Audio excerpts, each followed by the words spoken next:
Tenebrous Tingles. Hi, welcome to Tenebrous Tingles, or welcome back. I'm Eve. And I'm Zandi.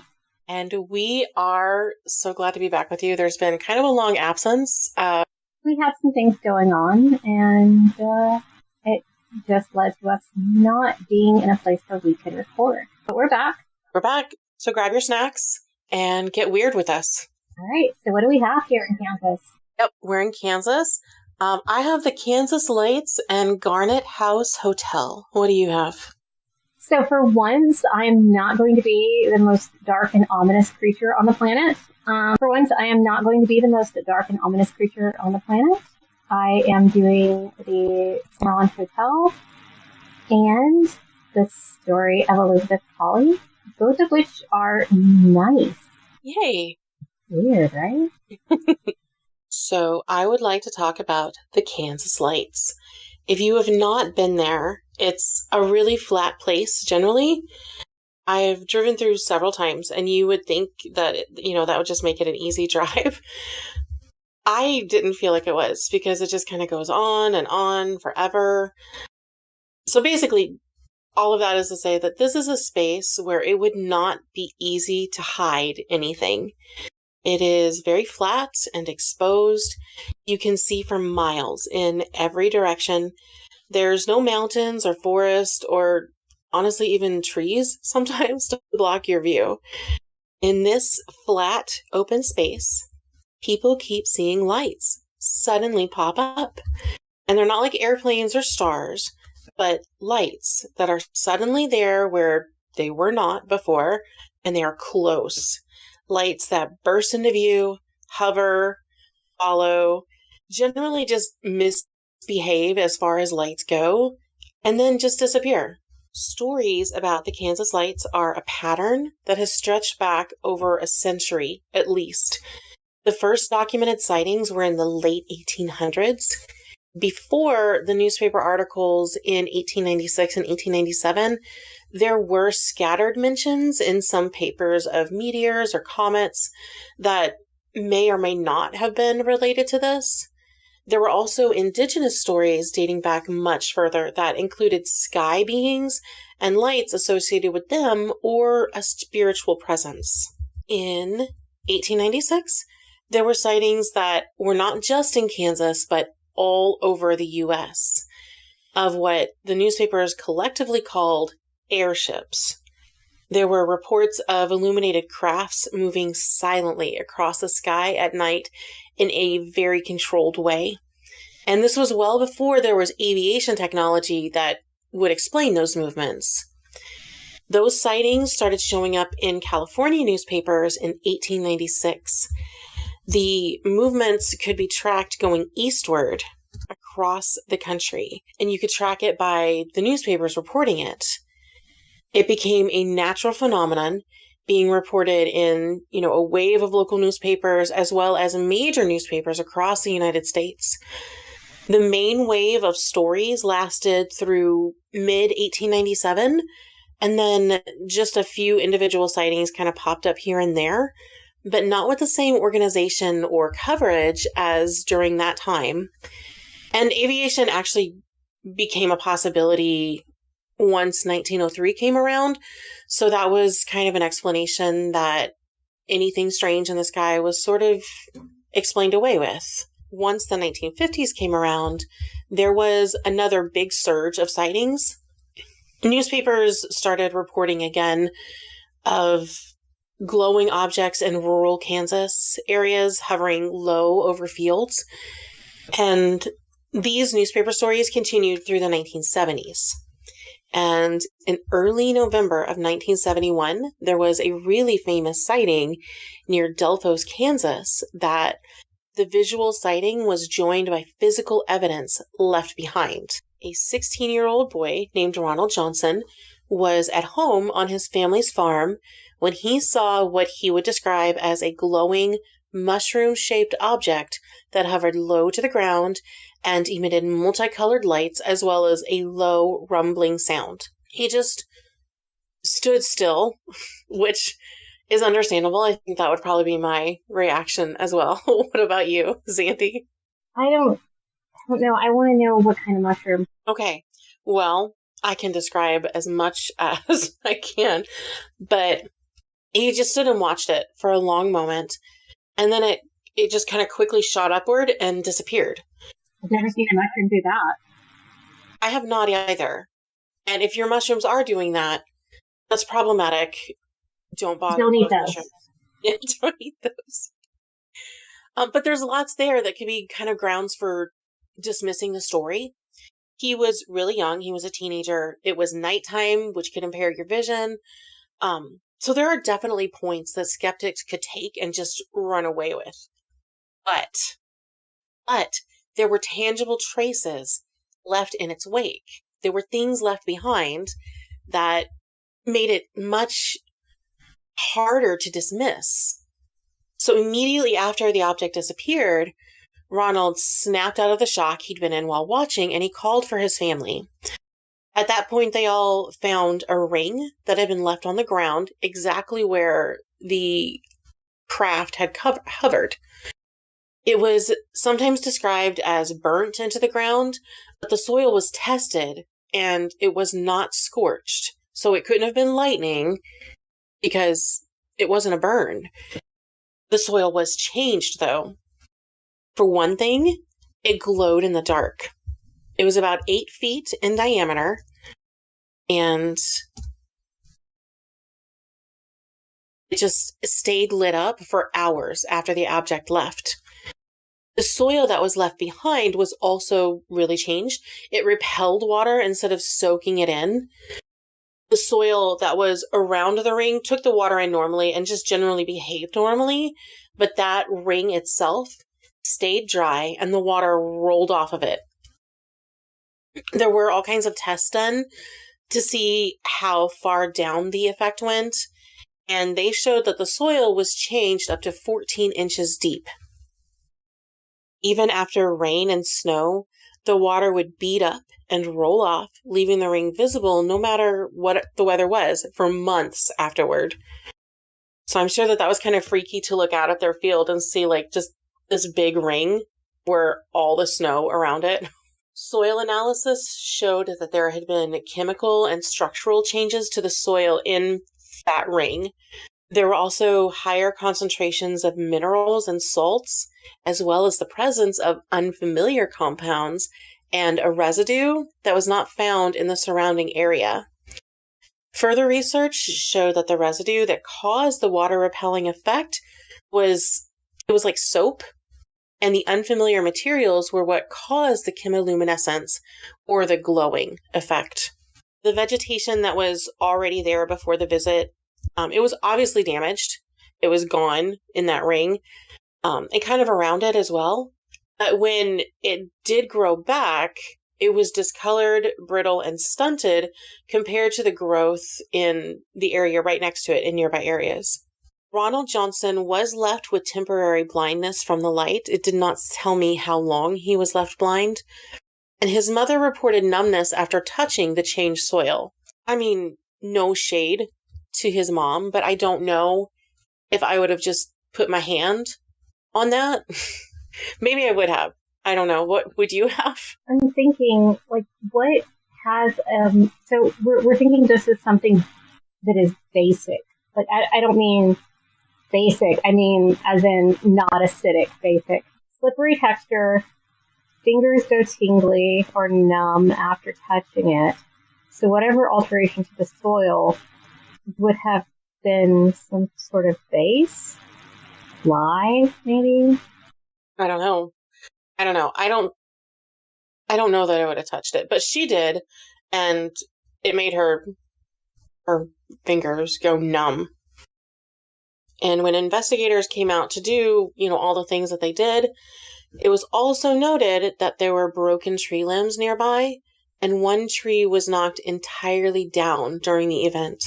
Like something big, or at least powerful, had hit it in a rush on the way up and out. And this was considered a close encounter of the second kind, because it was a UFO sighting that left physical effects behind. It was given more credibility than the other sightings that we've talked about because local law enforcement visited immediately and several times thereafter. They also documented that site immediately. The ring was photographed and samples were used for multiple laboratory tests over several years. Of course, there were competing theories, as there should be, like some kind of chemical contamination that caused odd soil reactions. Another was a biological growth limited to that spot. And so the whatever, biological issue there was, like fungus or bacteria, it was reacting to stimulus in the tests. Of course, the whole thing being a hoax was one theory. None of those theories, though, fully explain all the aspects of the situation together, especially the depth and the duration of the soil effects. And the last theory, my personal favorite, was that there actually was an unknown aerial phenomenon that left something behind. Lights behaving oddly or hovering continue to be reported across Kansas, as well as structured objects like triangles or discs moving through the sky, usually in rural areas where the sky is darkest and most visible, but not always. There have been sightings in cities as well. The National UFO Reporting Center, NUFORC, has been collecting the reports of these sightings since 1974. Their data shows that there have been over 1,200 sightings in Kansas alone since 1995. So the encounters are still regularly occurring and being reported. Wichita seems to be getting the bulk of the reports, with Topeka, Lawrence, Olathe, I'm not sure I said that right, and Overland Park showing up very often as well. So it's not just one spot that's seeing the lights, it's spread all over the state. They are self-reported, and it's all done online now, but before 1995, it was done through letters and phone calls, so you took some time and trouble to make these reports. Sometimes they are investigated, and sometimes not. Most are still left unexplained. They are all stored now with the NUFORC as raw observational data. What makes the Kansas lights so compelling is how consistent the experiences are. Even decades apart, strangers are describing nearly identical things. So, as I said before, there are literally hundreds of these reports to choose from, so I just picked a few sort of recent excerpts from documented eyewitness reports submitted to the National UFO Reporting Center to share. On March 17th, 2002 in Overbrook, Kansas, 3 witnesses observed a large object with many bright white lights moving slowly and silently low to the ground. It steadily crossed the ground without blinking or changing pace until it suddenly accelerated and disappeared. And that's, pretty standard. On July 16th, 2015, some people fishing on Kannapolis Lake noticed a bright light appear, then another, and another. They all just sort of blinked into existence until there were around 10 lights hovering in the sky. And then as new lights appeared, others would disappear until eventually they all just disappeared, with no clear source identified.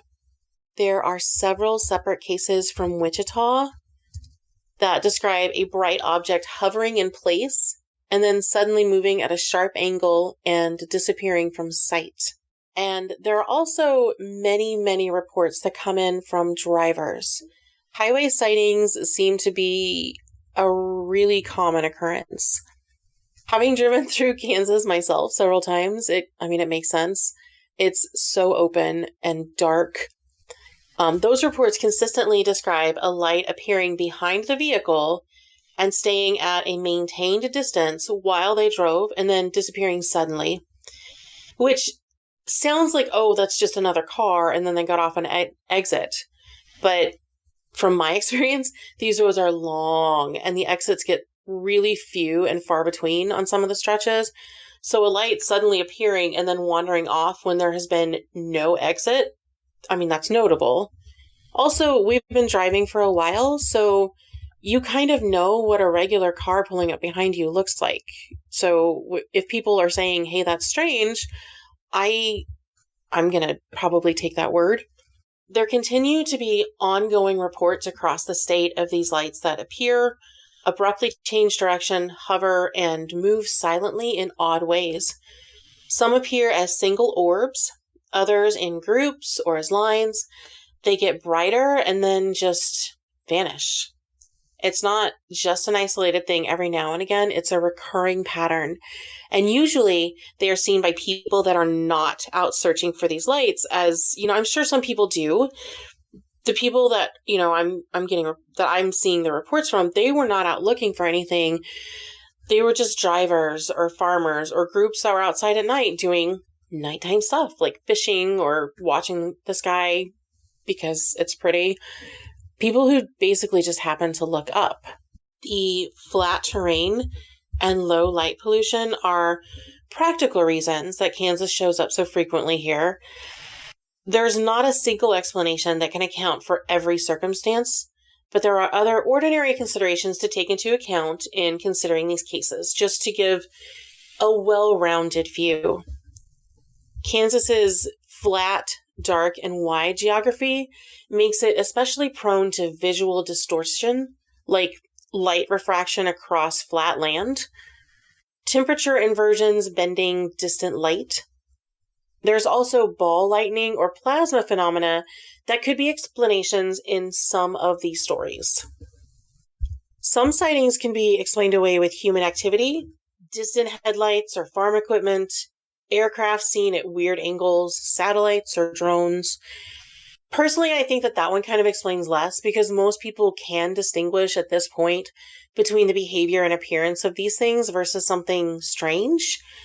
But it should be mentioned here as a possible explanation to put everything out there. There is even an official name for this location involving the lights. Kansas sits along the 37th parallel corridor, which is a line across the U.S. associated with clusters of sightings of unidentified aerial phenomena, or UAP. I would imagine everyone has thoughts about what the lights are. I am not claiming to have any clear-cut answer now. I do have a long, consistent pattern of frequent reports from people of varying backgrounds and circumstances describing similar behavior of unexplained things in the sky, leaving us to speculate about the Kansas lights. What do you think they are? I mean, we've absolutely had reliable sources say that there are extraterrestrials out there. We've had astronauts who have come back saying that they have seen phenomena for years.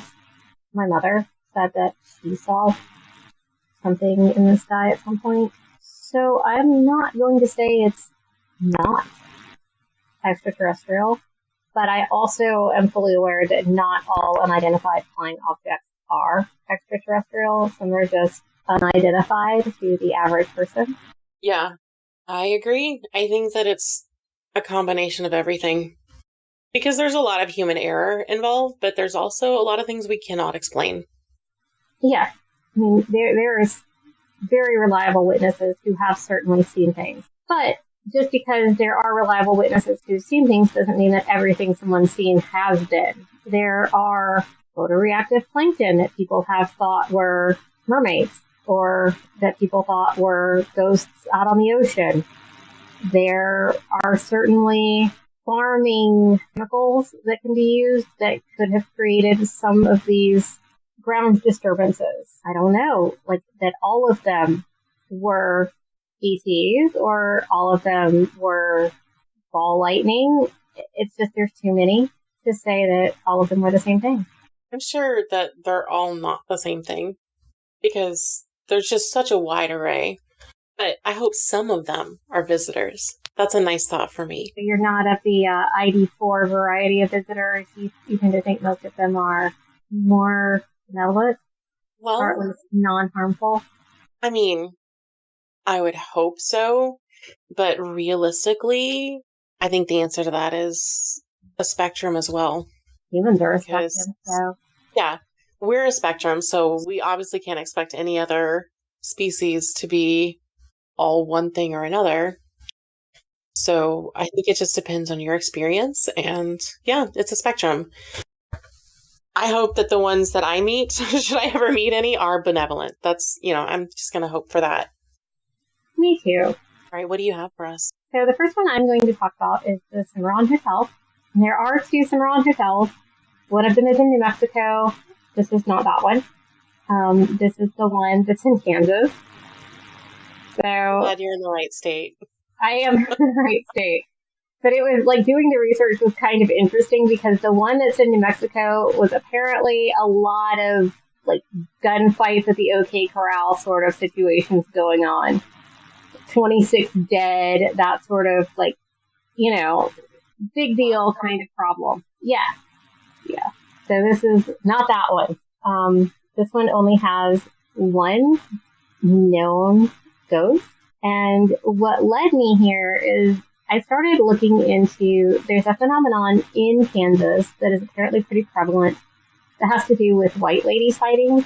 And most of them are around bridges or what they crybaby bridges or hell bridges, which I don't know where these names came from.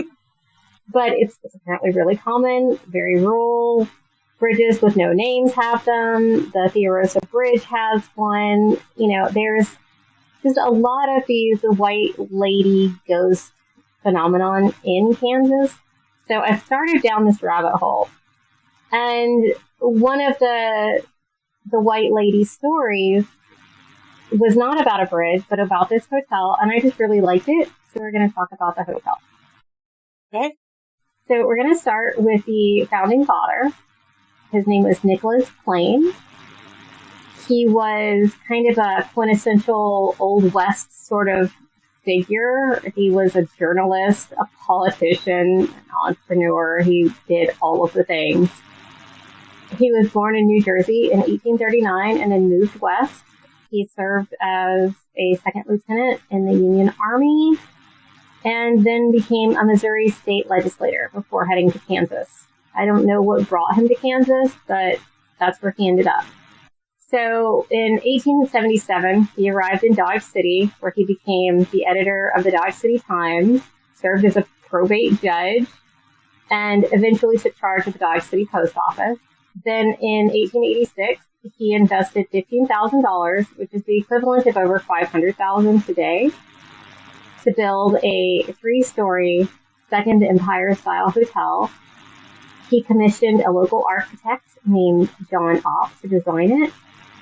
At the time, Cimarron was booming, with the hotel being one of 50 buildings under construction.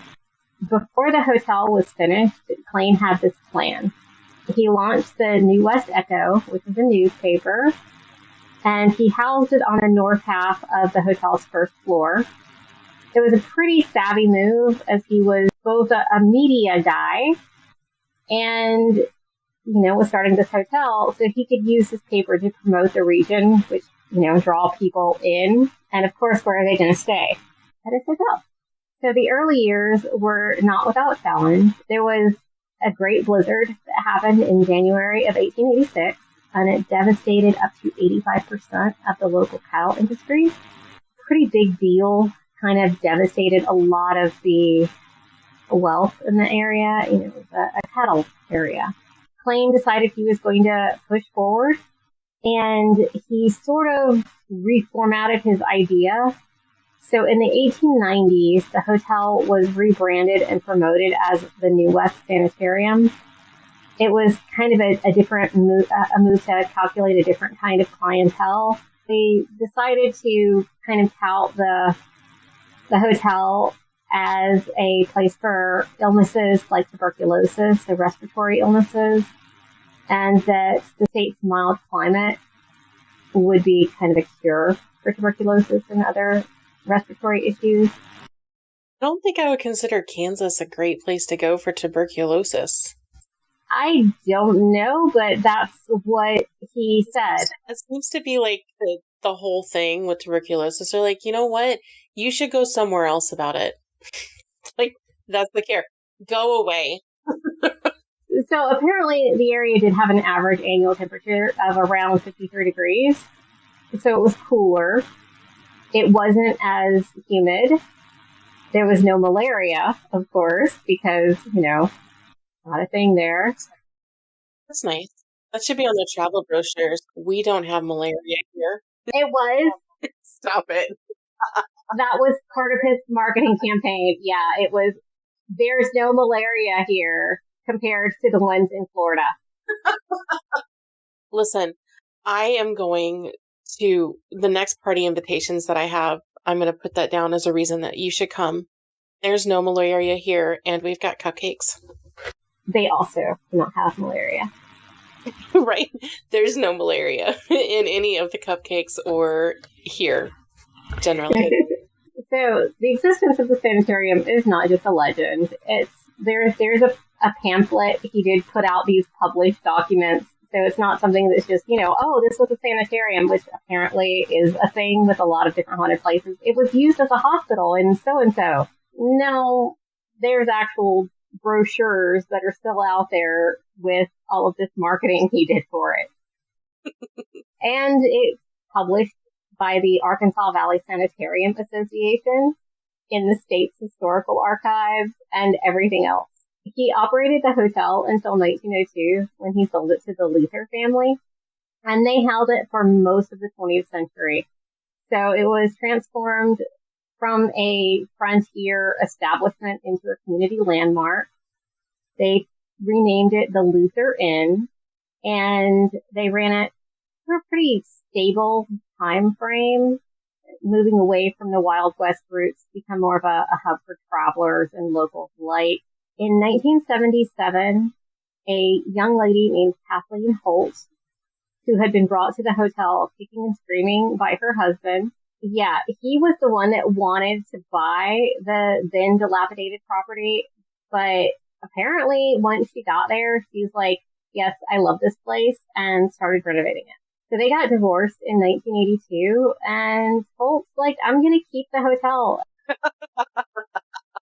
Yeah, she like dragged there kicking and screaming, and her husband's like, no, we're going to buy this place. And then, they get divorced in 1982, and she's like, no, I'm going to keep it. I'm going to move here. I'm going to live here on the second floor. She raised 2 biological children, 10 foster children, and also hosted 17 exchange students in her time there. Okay. So yeah, that's cool. She became like a leading figure in historic preservation. She personally wrote the nomination to get the hotel listed on the National Register. She became president of the Kansas State Historical Society, and she helped raise millions to save other historic places. To this day, she continues to work on renovations and on making other places, not renovated, but in help, and saving other places on the historic register. There's only one documented haunting, and it is the Lady in White, otherwise known as the Healing Woman or the White Lady. She is a transparent woman in a white dress, and she is accompanied by a feeling of peace and benevolence. People believe she is either a nurse or a patient from the sanitarium days based on the style of her dress. Witnessed events are the apparition herself, which is the most common, and she is only seen on the 3rd floor. What is she doing? Walking up and down the hall, or just standing there in doorways. So there are doors opening and closing, and a feeling of peace that comes in a wave. It's thought that seeing her or having that feeling of peace wash over you is actually a healing action. So people have claimed that something that was bothering them or some illness that they have has gotten better after they have seen her or after they have felt that wave of peace. And I just kind of love that as, because a lot of the hauntings we do is very scary things or, the Hat Man or shadow figures that are threatening or anything else like that. But this is this healing lady I find really great. Yeah, I like that. I thought you might. And we've been away for a while, so I kind of wanted to throw Eve a bone and do something nice. Thank you. You're welcome.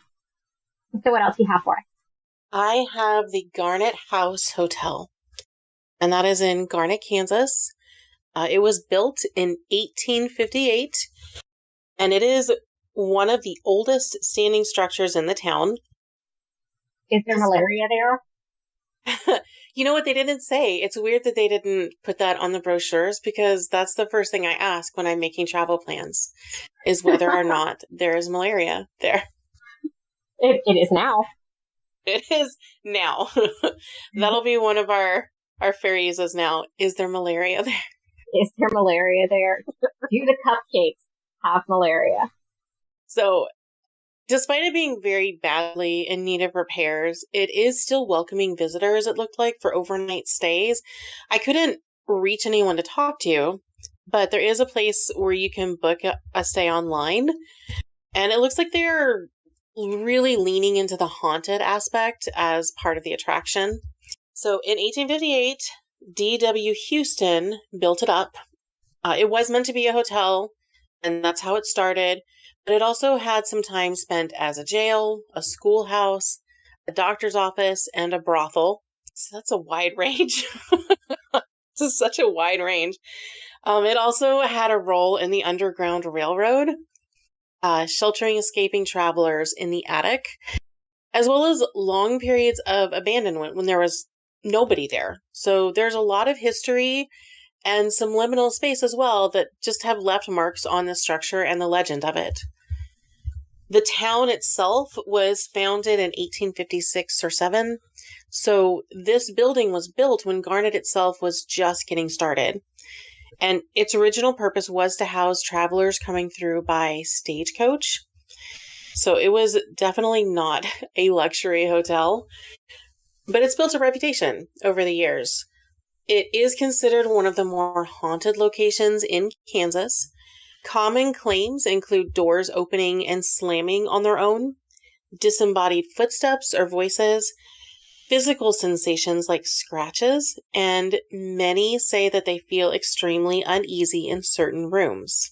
So it is a building that kind of just naturally has an eerie vibe. If you want to look at it, you can just Google it as I'm talking about it and just get a sense of the space. It looks like a creepy building. It leans to one side because a storm damaged it early on, and they're like, that's fine.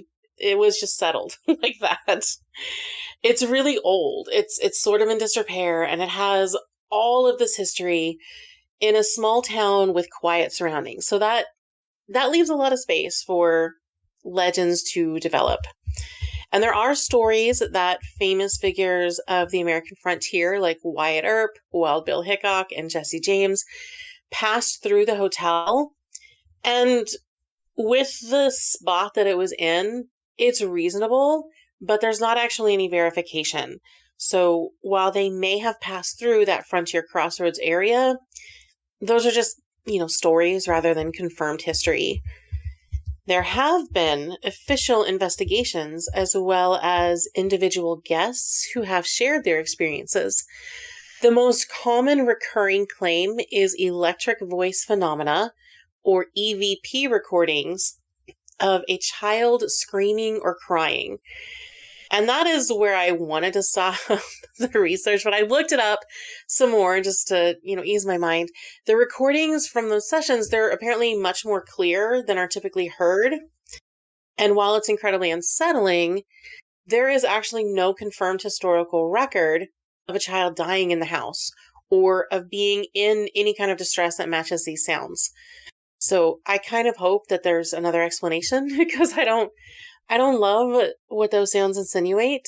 Maybe, there are ghosts and they're just sort of trolling the investigators, which is a happy thought for me. That's what I would do. I think they should start meowing next, just for the fun of it. Yeah. Doors are seen and heard closing and on their own. Interior doors especially, they move without being touched. So for this one, we already talked about how the whole building leans. So I feel like that one could just be airflow and how the door lines up in an aging structure. I'm not negating anyone's experience. You're there and I'm not. I'm kind of laying out all the factors. Less easily explained than that, though, is trigger object movement. So an item like a doll or some other toy moves seemingly on its own. Sometimes they just fall over. Sometimes they actually shift position or really move, which is harder to explain away. People have described seeing shadow figures moving through hallways or doorways, just generally around the property. One of the regularly showing entities has the nickname the Grinner, and they're not tied to any particular person and just kind of shows up wherever they want with a wide, unsettling grin. And they've shown up enough to become an established part of the house's folklore. Some visitors have claimed that they have felt touched or grabbed, and many have found unexplained scratches on their bodies after those encounters. These reports tend to come from those who have stayed longer than just a walkthrough, like an overnight stay or, long investigations that take a few days. The sounds of footsteps upstairs when the building is otherwise empty or movement noises during quiet moments of investigation are very commonly reported. That one, again, it could be attributed to age, depending on the actual sound. It's an old wood building, so it's just going to make noises by existing. But I'm not there to hear the noises. So it is very likely that it could be something more than, something that could be explained away with just house noises. Consistently across all of the reports from different groups, the activity is described as spread throughout the whole house rather than confined to one room. The experiences also, they often escalate over time spent there. So during overnight investigations, they see a lot more activity than those that just take place over a few hours. One guest experience from someone who stayed overnight in one of the rooms included some of these things. They went to bed with the door fully closed because, of course, they did. I thought it was really weird to specify that in their story because I don't know anyone who would go to sleep in a hotel with the door left open. But they specified it. And also, if you don't do that, if you don't close the door, close your door. We are collectively worried about you. We're concerned. Yeah. Yeah. But yeah, they specified the door was closed when they went to sleep in this hotel. Good job. I think that was the right choice. During the night, they would wake up to sounds of footsteps out in the hallway, and they were distinct and steady enough to feel sure that it was someone walking, not just random creaks. And the guests didn't get up immediately. I don't think I would have either. They just assumed that it was somebody moving around and they went back to sleep. Because I think there were other people there. Maybe. I don't know. They assumed that someone else was in the hotel moving around, which is a very reasonable assumption to make. They kept hearing it, though. And it was louder and kind of like, you kind of want to see who was outside my door making all this racket. So they did get up to check, just to see who was out there pacing the hallway all night long. Like, come on. And so I think we all, before I even get to this point, we figure out that there's nobody out there. Okay? That's a fairly reasonable place for the story to go. The hallway was empty. But even stranger than that, they realized that their door had been left partially open, despite being closed earlier, which, again, they specified really clearly. It was closed. They didn't have to open the door or even unlock it to check the hallway. Like, it was just open. And at that point, they went back to bed. Would you stay? I don't know if I would feel entirely safe, but I also might just be like, well, if they wanted to hurt me, they already would have. Like, there was plenty of opportunity. So, yeah, I might go back to sleep. I don't know. What would you do? Obviously, it hasn't hurt me. And it just opened the door to peek in at me and then went away. So, I'm not a morning person. If it was going to get me, it would have already. This is fine. Right. Right. They just wanted to be a problem and wake us up and then leave. I guess it's fine. Yeah. But I can see why they would specify that their door was closed all of the way if they're like, and my door was closed because clearly somebody else opened it. So I can see why they specified that it was closed. I do now. Yeah. Like, as I got to the end of the story, I'm like, oh, yeah, okay, that makes so much sense. But when I just thought it was so funny when I was like... First reading it? Yeah. Because I'm like, why would you need to say that? But now it makes sense.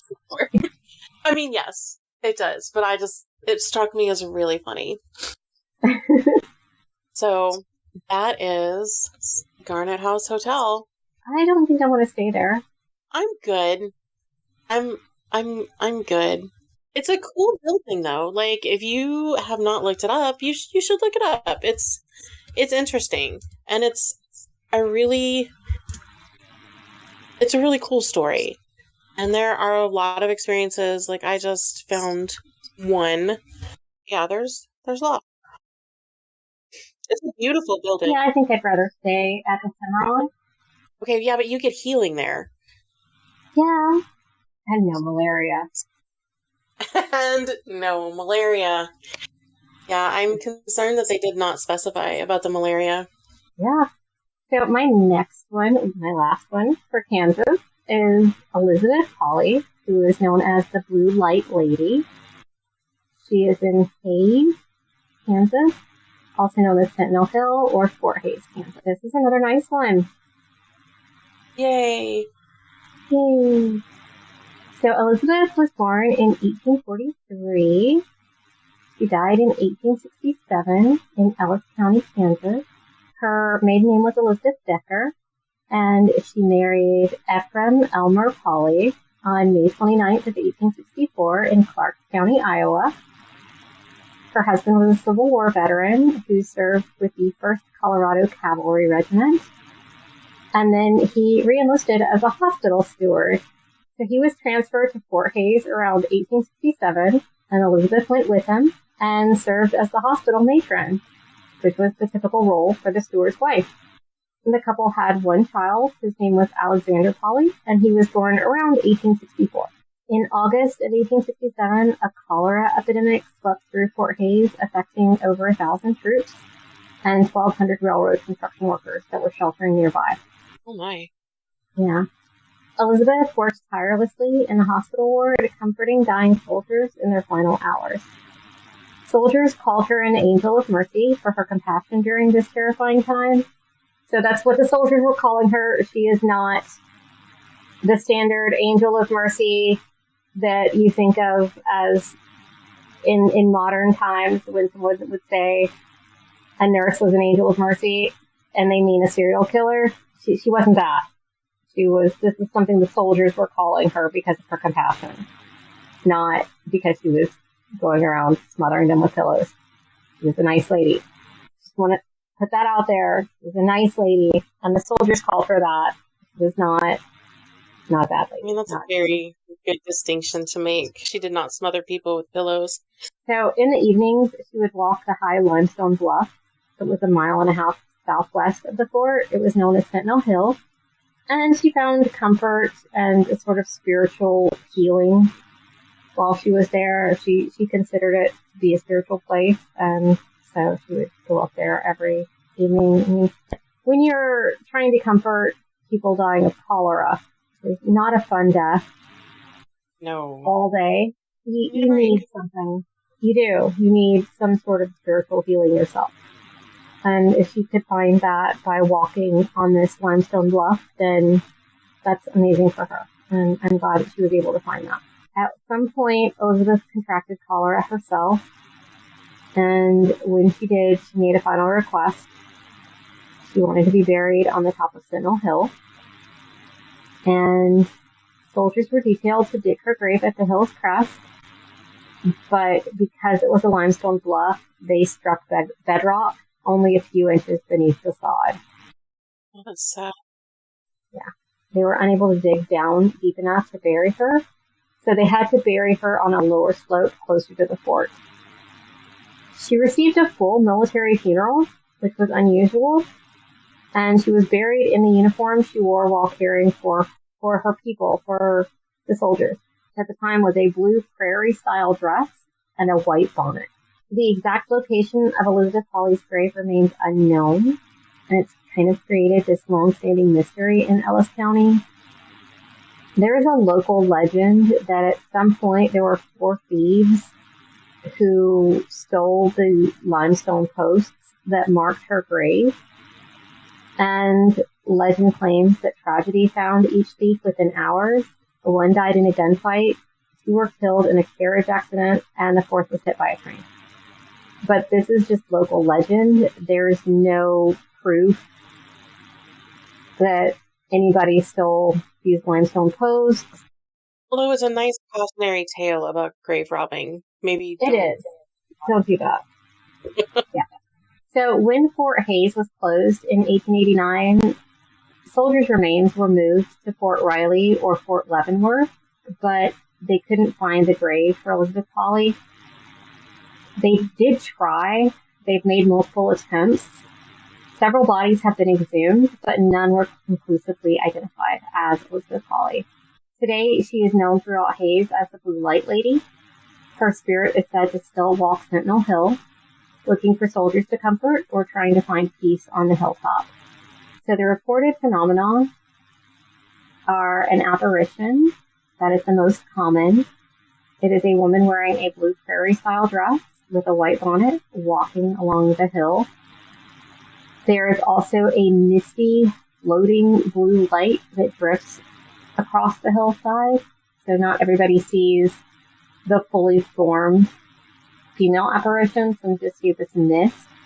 There is the sound of footsteps walking up the hill, and it suddenly stops at the top, and there's no one visible when people are hearing this. In 1950s, there was a police officer who radioed dispatch reporting that he had just hit a woman dressed in blue on the road between Big Creek and the Old Fort. He immediately got out of the car and started searching for a body, but he didn't find anything. So either the lady in the blue dress just ran off between being hit by a car, or he didn't actually hit anybody and he thought he had hit someone, but it was actually the specter of Elizabeth. So he saw it, but did he feel the car hit? It doesn't say in any of the records that I could find whether or not he felt an impact or if he just saw himself hit someone. I don't know. I mean, he was probably slamming on the brakes before he hit the lady. So it might have... That's fair, yeah. Yeah, it might have been hard to tell. But he did, he did get out and start looking. It wasn't like he just was like, oh, hit and run. And as one does. Hopefully. I hope so. Don't do that. Yeah. So the first documentation of the Blue Light Lady appears in the 1890s with someone reporting a ghostly figure walking across the prairie in a blue dress. It showed up in a newspaper. Reports continued into the 1970s, including accounts from college girls attending the Fort Hays State University, the sheriff in the 50s, and a guy cutting wheat near the hill in the 1970s. So people have been... the sightings attributed to her when they did report them to the newspaper? Oh, yeah. Yeah, absolutely. Okay, so they named her, like, I saw this person, not just I saw this particular... Some of them say that they saw the Blue Light Lady. Some of them say, I saw a lady wearing blue who disappeared. Or, I went to go towards her and I didn't see anybody. Some of them are like, yeah, I saw somebody that would fit this description and I've heard of the Blue Light Lady. But it maybe wasn't her. So a wide variety of different things. So in 1967, a limestone monument was placed atop Sentinel Hill in her memory because they couldn't bury her up there. In 1982, Elizabeth Hawley Park was created. It was located at 26th and Indian Trail in Hays. And in 1982, they put up a Park statue. It is a limestone sculpture by Peter Felton depicting Elizabeth walking in windswept clothing holding a bouquet of flowers. And she is said to be a kind and benevolent spirit as well. So I did 2 benevolent spirits. You did? How does it feel? A little bit like I'm channeling my inner Eve. How do you feel about it? Oh, it's nice. A nice change for me? Yeah. Yeah. We are in Kentucky next. And we both lived fairly close to Kentucky for a while. You know what you're going to do yet? I don't, because I can't think of anything that actually happened that was, like, over the border. I mean, maybe that one road trip we took was actually technically in Kentucky, but Which one? I don't... The one where the guy's in the car. Oh, where we went to see the haunted house? Yeah. I think that there? was technically in Oak Grove. Girl, I don't know. I don't know either. It just felt icky. I was like, I'm not getting out of the car. No. No, thank you. Because I don't even think we could see the house from where we were parked. And it was like... There wasn't a house anymore. Dark and creepy. Right. What the heck were they doing? I don't know. We had a great idea for something to do. And we were like, yeah, we're not doing that. No. No. Yeah, so I don't know either yet. But we're going to have awesome things for Kentucky, and we will be back in 2 weeks with those awesome things. You have awesome things for Kentucky. You should tell us about it. You should. Or Kansas, or any other state. Yeah, anywhere. Awesome things. We just like to hear from you. We do. At cineverse.singles@gmail.com. So, thank you for joining us. And we will see you next time. For now. Bye. Bye.